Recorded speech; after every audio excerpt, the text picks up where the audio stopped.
मैं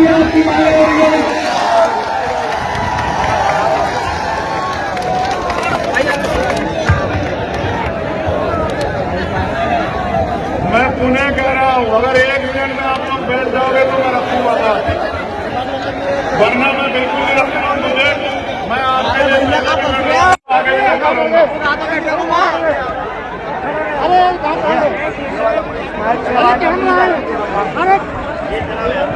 अरे कैमरा है बाबा। 30 सेकंड हो गई है, 30 सेकंड बाकी है।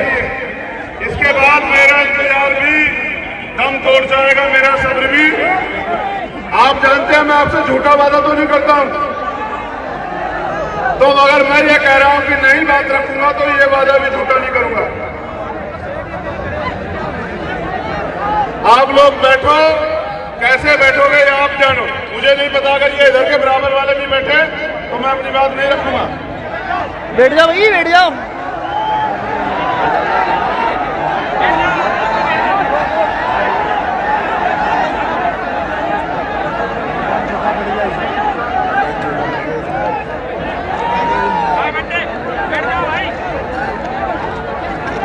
इधर से सब बैठ जाओ। सर भेजना मेरे को कुछ फोटो। हमारे और मेरे बीच में ये जो मुट्ठी भर लोग खड़े हैं, ये बेईमानी कर रहे हैं। जो मुट्ठी भर लोग खड़े हैं, ये तुम्हारा और मेरा समय दोनों खराब करवा रहे हैं। हेलो, ये जो चंद मुट्ठी भर लोग वहां खड़े हैं जो डिस्टर्ब कर रहे हैं। फोटो क्या करना है मेरे को? दे, तू कहाँ हो? बड़ा यार, बैठो, ये यहाँ वाले बैठो।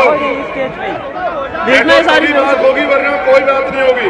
मुंडे में मारो ऐसे बैठे, ऐसे बैठा कब से? फोटो अच्छी नहीं, उनके बगल में बैठा हूं। तो ये फोटो चाहिए तेरे को? हां, मैं दे दूंगा।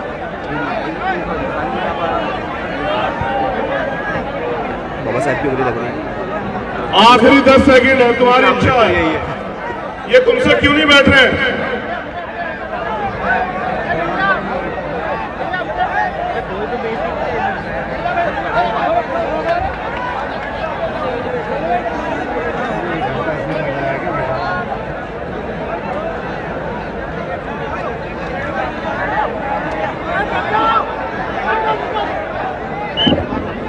जय भीम, जय भीम।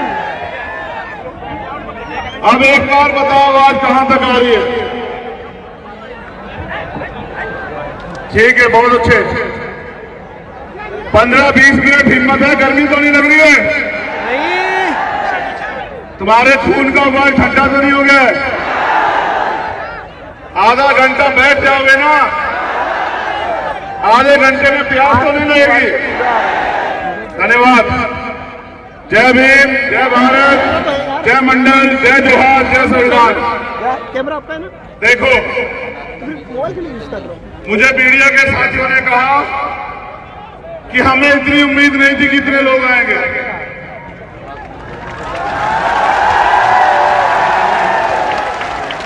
मैंने उनसे कहा कि मेरी उम्मीद से कम लोग आए, और ये ग्राउंड छोटा है, क्योंकि जितने लोग अंदर है इससे ज्यादा लोग बाहर खड़े हुए। बाहर जाके देखो,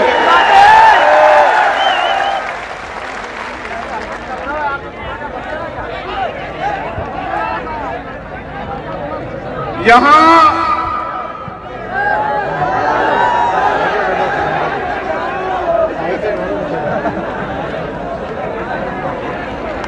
ये जब अपने भाइयों को बर्दाश्त नहीं कर रहे तो मीडिया के लोग को कैसे बर्दाश्त करेंगे बताओ?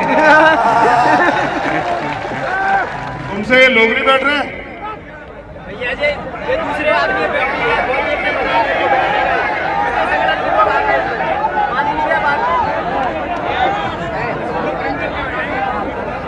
लोग हैं भैया जी, के लोग हैं, परेशान कर रहे हैं।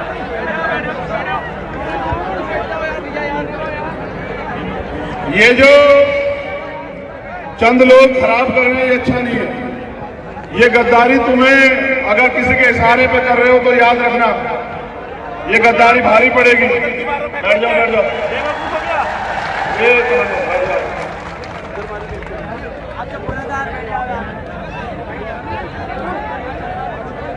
अब इधर ध्यान मत देना, मेरी बात सुनो, बस अब गौर करो। मैं मध्य प्रदेश आया 2 जनवरी को, ओबीसी महासभा का आंदोलन था। एयरपोर्ट में जैसे हमारे लोग स्वागत में खड़े होते हैं, पुलिस के लोग खड़े थे। ताली वाली मत बजाओ, सुनो सिर्फ कि कितने बड़े षड्यंत्र होते हैं। हमारे नेतागण भी सुने, माला लेके खड़े थे स्वागत में। मैंने सोचा हमारे लोग होंगे, मैंने कहा धन्यवाद, तो मुझसे कहने लगे गाड़ी आ रही है जरा इधर लॉज में, तब तक आप बैठ जाओ। मैंने भरोसा किया, क्योंकि हमारे बहुजन समाज के लोग सब पे भरोसा करते हैं। भरोसा किया, उनके कैसे बैठ गया तो मुझे महसूस हुआ कि ये हमारे लोग नहीं है। बाद में पता चला कि वो पुलिस के लोग थे। उन्होंने मुझे 12 घंटे डिटेन रखा एयरपोर्ट पे। मैंने उसी दिन ये तय कर लिया था कि जब अब की बार मैं भोपाल आऊंगा तो अपने साथ अपने इतने भाइयों को लेके आऊंगा कि सरकार की हिम्मत नहीं पड़ेगी मुझे डिटेन करने। 1 साल के बाद वो दिन आया है। मैं आपको सामाजिक न्याय यात्रा की बधाई देता हूं। मैं आपके प्यार की, आपके विश्वास की, आपके संघर्ष की दिल से इज्जत करता हूं। लेकिन अगर मेरा दर्द आप नहीं सुनोगे और उस पर अमल नहीं करोगे तो मेरे जैसे 1 लाख चंद्रशेखर पैदा होकर काम करे, आपकी जिंदगी नहीं बदलेगी। ताली बजाना छोड़ के मेरे सीधे साधे भोले भाले बहुजन समाज के लोगों, मेरे दर्द को सुनो। आपका अपना खून आपसे कुछ कहना चाहता है। क्या मेरा दर्द आपका दर्द नहीं है? क्या बाबा साहब अम्बेडकर का दर्द आपका दर्द नहीं है? क्या फूले, साहू, पेरियार, बिरसा, बाबू जगदेव प्रसाद कुशवाहा, जगन्नाथ कपूरी ठाकुर, महामना रामस्वरूप वर्मा, बाबा साहब अम्बेडकर, मां झलकारी बाई, मां अवंतिका बाई, मां उलादेव पासी, मां रमाबाई, मां सावित्रीबाई फूले, मां फातिमा शेख, मान्यवर दीनदयाल वाल्मीकि और मान्यवर काशीराम साहब का दर्द आपका दर्द है या नहीं है? बताओ। क्या उनके अधूरे सपनों को पूरा करना आपकी जिम्मेदारी, मेरी जिम्मेदारी है या नहीं है? बताओ। आने वाली पीढ़ी आपको क्यों याद रखे? इस बात के लिए कि आप गुलामी को सहते हुए मरे, या इस बात के लिए कि आप गुलामी के खिलाफ लड़े? क्यों याद रखे? बताओ। तो फिर समझो और सुनो। एक आजादी की लड़ाई लड़ी गई 1857 में, जो अंग्रेजों से आजादी की लड़ाई थी, मेरठ से शुरू हुई।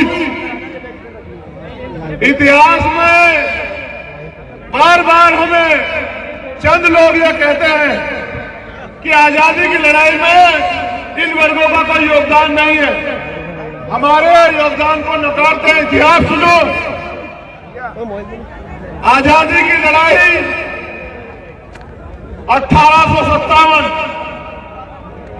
जो 10 मई को शुरू हुई मेरठ से, उसके नायक कौन थे? माता दीन वाल्मीकि अंबुजर, जिन्होंने अपने प्राणों का उस आजादी की लड़ाई की शुरुआत की। 1804 उदयिया चलार, चोरा चोरी का जो कांड हुआ, उसका इतिहास पढ़ो। जिनको सबसे पहले फांसी हुई भारत में, अगर पढ़ना है तो तिलकाराम मांझी पढ़ो, पढ़ना है तो उदयदेव पासी पढ़ो, पढ़ना है तो टीपू सुल्तान पढ़ो, और अगर पढ़ना है तो चमार रेजिमेंट पढ़ो, अगर तुम्हें इतिहास पढ़ना है। द्वितीय विश्व युद्ध में जिन्होंने जर्मनी तक की फोर्स को बर्मा में धूल चटाई और गॉड ऑफ ऑनर प्राप्त किया, जब अंग्रेजों ने जाति का रेजिमेंट बनाई तो चमार रेजिमेंट ने गार्ड ऑफ ऑनर प्राप्त किया और जनवरी की सेना को जवाब दिया, भग्गी बढ़वा दी उन लोगों को। फिर वो वापस जीत के आए। जब आए तो सुभाष चंद्र बोस जी के नेतृत्व में आजाद हिंद फौज खड़ी हो चुकी थी। अंग्रेजों ने कहा, हमारे समर्पण को जानना चाहते हो? अंग्रेजों ने कहा कि चमार रेजिमेंट को लड़ना पड़ेगा आजाद हिंद फौज के खिलाफ। तो हमारी रेजिमेंट के लोगों ने कहा कि आजाद हिंद फौज के लोग देश के लिए लड़ रहे हैं, हम लोग उनके खिलाफ नहीं लड़ेंगे किसी भी कीमत पे। कीमत चुकानी पड़ी। उन्होंने कहा तुम्हारी रेजिमेंट खत्म कर देंगे। रेजिमेंट खत्म करवा ली, अपनी नौकरियां खत्म करवा ली, लेकिन अंग्रेजों के कहे से वो अपने देश के लिए लड़ने वाले आजाद हिंद फौज के खिलाफ नहीं लड़े। ये हमारा इतिहास है। ये लोग रोज बात करते हैं कि भीम आर्मी को बॉर्डर पे जाना चाहिए। मैं तो कह रहा हूं बनाओ रेजिमेंट, उन्हें बनाओ जाति की रेजिमेंट। क्या तो जाति की रेजिमेंट खत्म करो सारी, या फिर बनाओ और देखो जोहर बहुजन होगा। बनाओ गुजर रेजिमेंट, बनाओ यादव रेजिमेंट, बनाओ मोदी रेजिमेंट, बनाओ चमार रेजिमेंट, बनाओ कुशवाहा रेजिमेंट।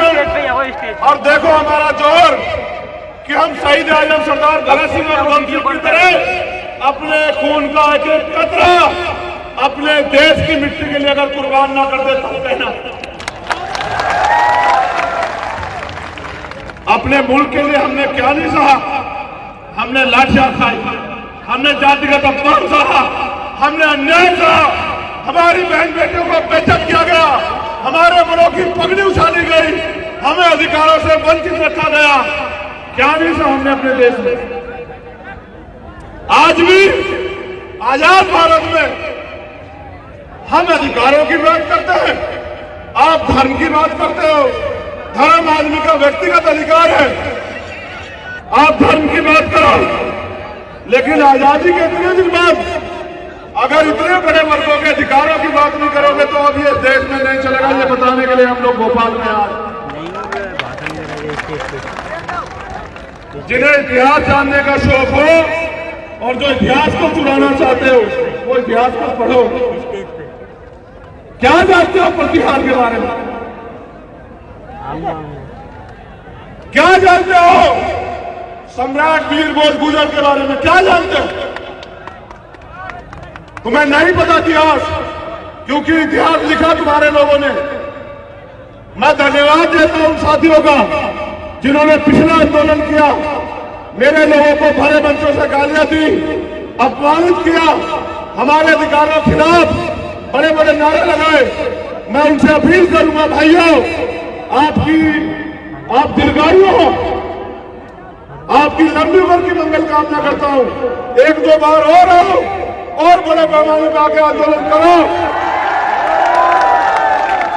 जिससे मेरा टूटा फूटा है बहुजन समाज एकजुट हो जाए। तुमने एक आवाज लगाई, आज ये मंच देखो, आज ये मंच देखो।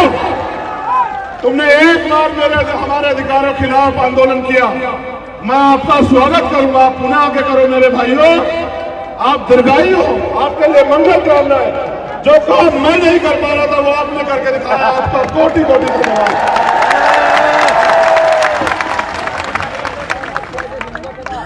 मैंने आपको एक आजादी के बारे में बताया, और भी इतिहास है उस आजादी का। दूसरी आजादी तब मिली जब बाबा साहब अम्बेडकर ने भारतीय संविधान में कमजोर वर्गों के आगे बढ़ने के लिए रास्ते खोले। आजाद प्रदेश 1947 में हुआ, लेकिन असली आजादी उन 26 जनवरी 1950 को संविधान लागू होने के बाद मिली।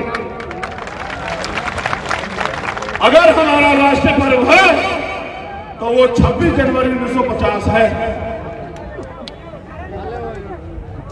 दूसरी आजादी मिली, लेकिन आजादी अभी साथियों अधूरी है। मेरी बात पे गौर करो कि जब देश आजाद हुआ, अमीर अमीर रह गया, गरीब गरीब रह गया। आजादी से पहले गैर बराबरी पर आधारित व्यवस्था थी। उस व्यवस्था में अति पिछड़ों, जिनको आज के अति पिछड़े कहते हैं, जिनको आज के अनुसूचित जाति जनजाति कहते हैं, उन लोगों को राष्ट्रपिता ज्योतिबा फूले की किताब गुलामगिरी में सूत्र कहा गया, अति सूत्र कहा गया। उनको पढ़ने तक के अधिकार नहीं थे। वो आजादी जो मिली, उसका फल तब मिलेगा इस समाज को जब ये समाज राजनीतिक हैसियत बना के और भारतीय संविधान को पूर्ण रूप से लागू इस देश में कराएगा। जिस दिन भारतीय संविधान पूर्ण रूप से लागू होगा, उसी दिन असली आजादी हम लोगों को मिलेगी। और याद करो बाबा साहब अम्बेडकर की वो बात जो उन्होंने मुझसे, आपसे, हम सब लोगों से कही कि बड़ी मुश्किल से तमाम तरह के अन्याय, आरोप, अपमान और आपके मेरे जैसे 4-4 बच्चों की कुर्बानी देके बाबा साहब अम्बेडकर उस कारवां को यहां तक लेके आ पाए थे। उन्होंने अपील की मुझसे और आपसे कि इस कारवां को पीछे मत जाने देना मेरे बच्चों। मैंने बहुत अपमान सहा, आज कारवां पीछे जा रहा है। समाज की निगाह है आप योद्धाओं पे जो इस मंच पे बैठे और जो वहां बैठे हैं। मैं जितना सम्मान इनका करता हूं, उतना आपका भी करता हूं, उसका भी करता हूं जो वहां दीवार पे खड़ा है, जो वहां गाड़ी पे बैठा है, मैं उसका भी इतना सम्मान करता हूं। वो बात बाबा साहब ने उन लोगों से, सब लोगों से कही जिनके ऊपर उम्मीद थी। आज नौजवान साथियों के साथ हमारी माताएं बहनें धूप में बड़ी मेहनत से बैठी हुई हैं। मैं धन्यवाद देता हूं हमारी जो महिला नेता इस मंच पर बैठी है, मैं उनका दिल की गहराइयों से धन्यवाद देता हूं कि बाबा साहब अम्बेडकर के संविधान से आज जिस महिला को कमजोर कहा जाता था, इस संविधान की बदौलत वो समाज की बेटी आज नेतृत्व करने लगे। मैं धन्यवाद देता हूं। मैं धन्यवाद देता हूं उन बच्चियों को, लक्ष्मी को, और एक जो दूसरी बच्ची थी वो बामनिया, खुशी, और वो छोटा बच्चा। ऐ मेरे भोले समाज के लोगों को बच्ची 5 साल की समझती है, आप लोग नहीं समझ पा रहे हो। वो 5 साल की बच्ची समझती है कि हमें अपने अधिकारों के लिए लड़ना है। आवाज नहीं आ रही है?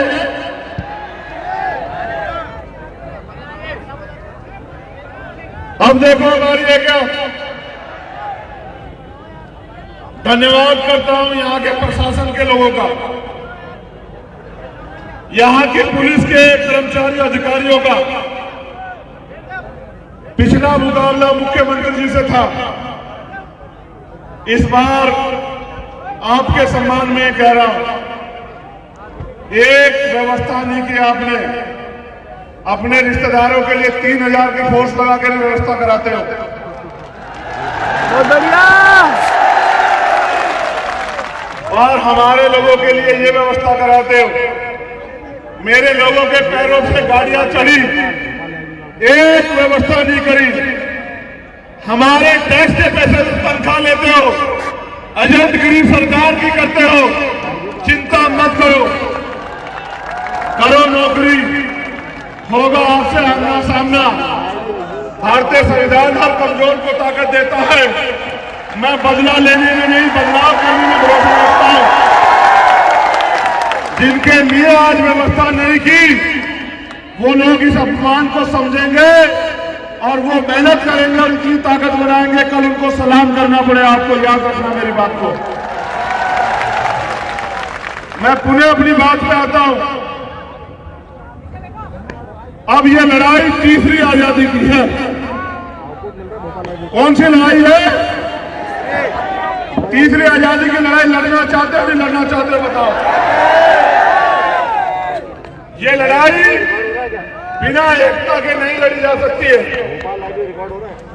मध्य प्रदेश में रहने वाले 90% समाज जो बहुजन समाज है, पिछड़ा, दलित, आदिवासी और अन्य धार्मिक अल्पसंख्यक, उन लोगों को एकजुट होना पड़ेगा। उनके नेताओं को नहीं, उनके समाज को एकजुट होना पड़ेगा और अपने अधिकारों के लिए संघर्ष करना पड़ेगा। मेहनत करनी पड़ेगी, समाज को जाकर जागरूक करना पड़ेगा, तब हम तीसरी लड़ाई की आजादी जीतेंगे। क्या आपको 2 अप्रैल का अन्याय याद है? जरा हाथ उठा के बताओ कितने लोगों को याद है।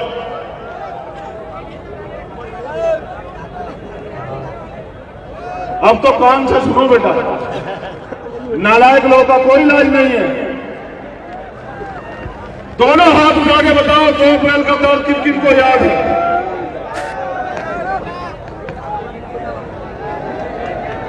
खून के आंसू रुलाए सरकार ने, खून के आंसू, हजारों लोगों ने जेल काटी, इतने परिवारों ने शहादतें सही,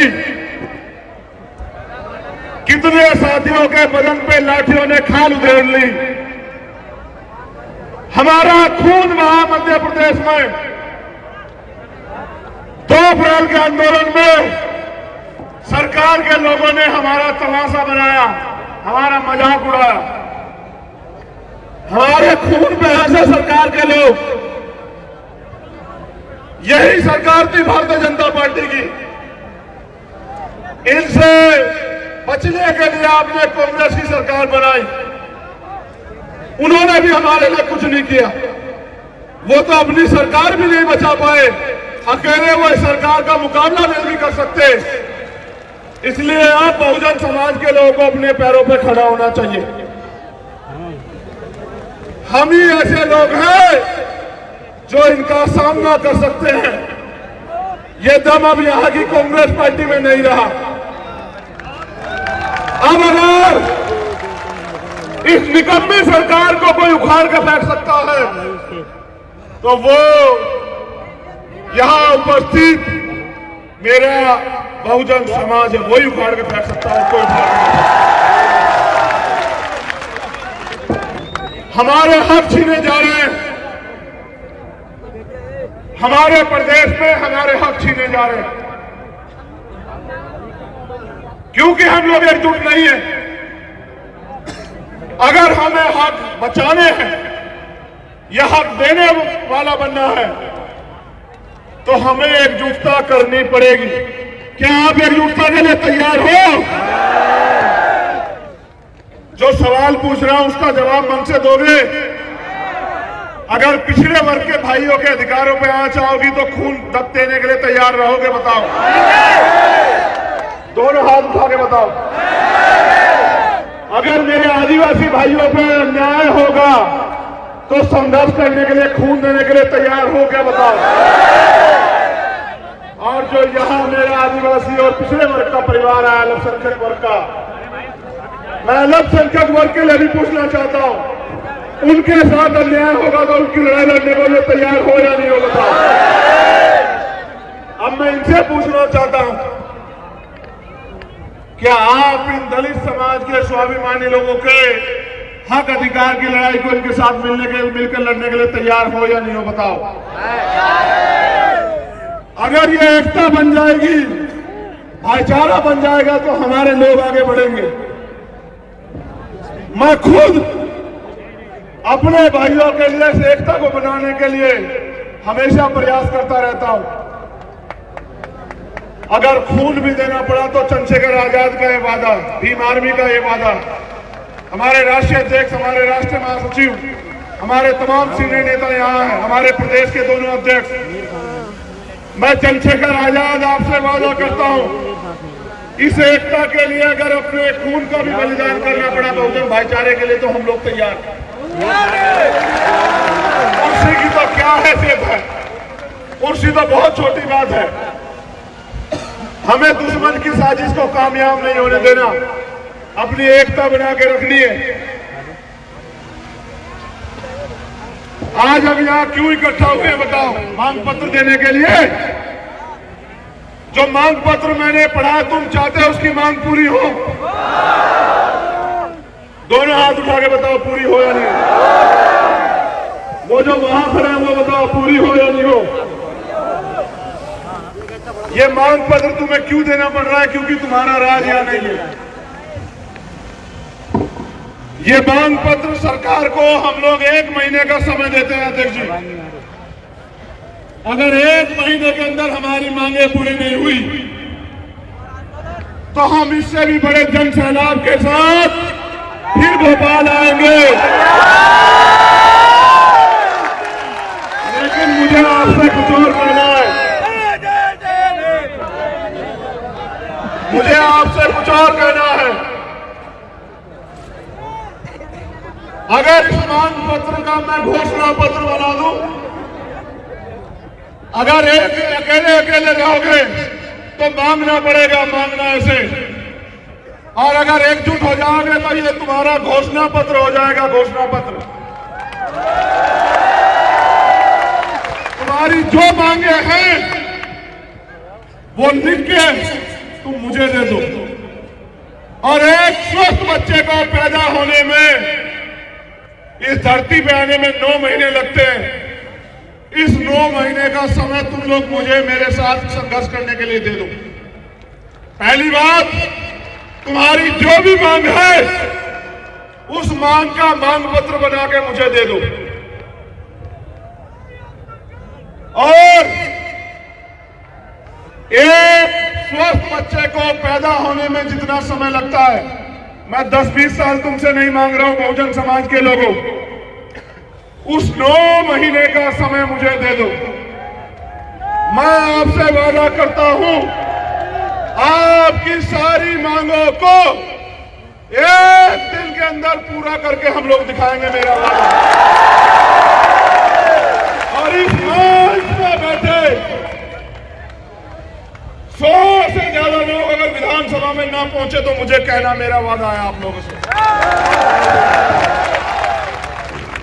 अगर आप 9 महीने मात्र संघर्ष करने के लिए तैयार हो जाओ, 9 महीने का समय देके संघर्ष करने के लिए कितने लोग तैयार हैं जरा बताओ। चलो हाथ नीचे करो। आपको नेमावर का न्याय याद है? आप गए थे ना मेरे साथ नेमावर? देखो, जब आपका राज नहीं होता तो क्या होता है। मेरे परिवार को नेमावर में जानवरों से भी पूरी तरह अन्याय करके दफना दिया गया और मेरी बहन भारती खून के आंसू रोती रही। हमने मांग की सीबीआई जांच की, खाना पूर्ति की, लेकिन मेरे परिवार को नेमावर के न्याय नहीं मिला, सरकार ने नहीं दिया। क्या आप चाहते हो नेमावर के परिवारों को न्याय मिले? चलो आगे बढ़ो। आज हमारे प्रभारी जी यहाँ हैं और गुर्जर समाज के बहुत सारे लोगों ने मुझे ज्ञापन सौंपे, अपनी तमाम मांगे रखी, पिछड़े वर्ग की मांगे और अन्य मांगे। एक इतिहास की भी मांग है कि भाई हमारे इतिहास को लूटा जा रहा है, चुराया जा रहा है। ये बड़ा भोला समाज है यहाँ मध्य प्रदेश में। मैं उनको ये याद दिलाना चाहता हूं, अगर उनको याद हो, इतिहास से सीख लेनी चाहिए, अपना इतिहास बचाना चाहते हो ना, याद करो राजस्थान में 75 गुर्जर समाज के भाइयों को किस तरह से गोलियों से छन्नी करके इस भारतीय जनता पार्टी की सरकार ने खून के आंसू रोने के लिए पूरे गुर्जर समाज को मजबूर किया। याद करो, उन माओ को याद करो जिन्होंने अपने बच्चों को, अपने बेटों को खो दिया। क्या बात करते हो? इनसे उम्मीद करते हैं ये तुम्हें न्याय देंगे? इन्होंने इतिहास लिखा तो भी हमें अपमानित किया। अगर अपने इतिहास को बचाना चाहते हो, अपने वर्तमान को स्वाभिमान सम्मान से जीना चाहते हो, तो अपनी ताकत बनाओ, गुलाम नेताओं को छोड़ के आओ मेरे लोगों, मेरा 9 महीने के लिए साथ दो, देखो जलवे मध्य प्रदेश में। इतिहास भी बचेगा, इतिहास भी बचेगा और इतिहास बनेगा भी। जैसे आज यहाँ इतिहास बना है, हमारे ओबीसी महासभा के लोगों ने मुझसे कहा कि किसी बहुजन समाज के नेता ने, संगठन ने इतनी बड़ी रैली नहीं की। भोपाल में 1997 में माननीय काशीराम साहब भी यहाँ आए थे। मैंने उनसे कहा इससे पहले आप लोग इकट्ठा भी नहीं हुए, आज आप इकट्ठा हो गए हो तो देखो इतनी बड़ी रैली हो गई है। अगर आप इकट्ठे होकर चलोगे तो तुम्हारा राज भी मध्य प्रदेश में स्थापित हो जाएगा। सरकार इतनी डरेगी आज की आपकी रैली के बाद कि कुछ लोग जो मंच पे बैठे हैं, हो सकता है कल उनको भाजपा ज्वाइन करा ले।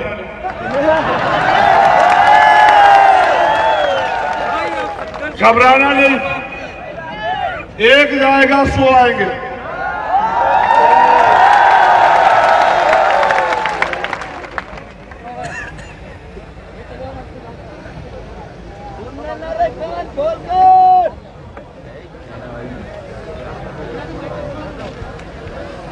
मुख्यमंत्री जी ने अभी घोषणा की, रविदास जयंती के अवसर पर 100 करोड़ रुपए की घोषणा की।